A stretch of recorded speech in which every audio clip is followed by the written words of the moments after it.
ရိုးရိုးမိုးလာတာမဟုတ်ပါဘူးအလွန်အမင်းပူပြင်းလာတဲ့အလေပိုင်းဒေသကလေထုနဲ့ဘင်္ဂလားပင်လယ်ဝဘက်ကဝင်လာတဲ့စိုးထိုင်းစားများတဲ့လေထုတို့အပြင်းအထန်တိုက်မိကြရကနေကြီးမားတဲ့မိုးတိမ်တောင်ကြီးတွေရုတ်တရက်ပောက်ကွဲဖြစ်ပေါ်လာနေပါတယ်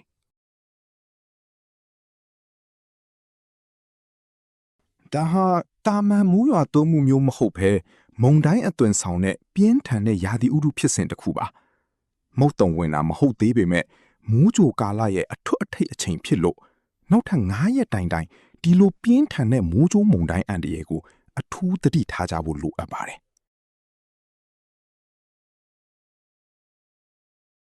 နေဘက်တွေမှာအပူရှိန်ပြင်းထန်ပြီးညနေပိုင်းရောက်ရင်လေပြင်းတိုက်တာမိုးကြိုးပစ်တာနဲ့မိုးထစ်ချုံရွာတာတွေအများဆုံးဖြစ်နိုင်တဲ့ဒေသတွေကတော့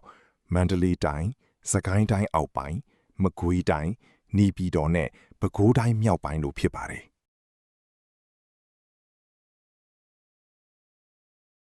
ဒါပြင်စိုးထိုင်းစအလွန်များနေတဲ့အတွက်မိုးတိမ်တောင်တွေဖြစ်ပေါ်လာတာနဲ့တပြိုင်နက်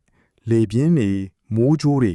ရုတ်ချက်ဝင်ရောက်လာနိုင်တဲ့အန္တရာယ်အထူးရှိနေတဲ့ဒေသတွေကတော့ရန်ကုန်တိုင်း၊ဧရာဝတီတိုင်း၊ရခိုင်ပြည်နယ်နဲ့တနင်္သာရီတိုင်းတို့ပဲဖြစ်ပါတယ်မိမိတို့နေထိုင်ရာဒေသတွေအလိုက်ကြိုတင်သတိပြုပြင်ဆင်နိုင်ကြဖို့ဒီသတင်းကိုနီးစပ်ရာဆွေမျိုးမိတ်ဆွေတွေစီအခုပဲ share ပြီးအမြန်ဆုံးမျှဝေပေးလိုက်ပါ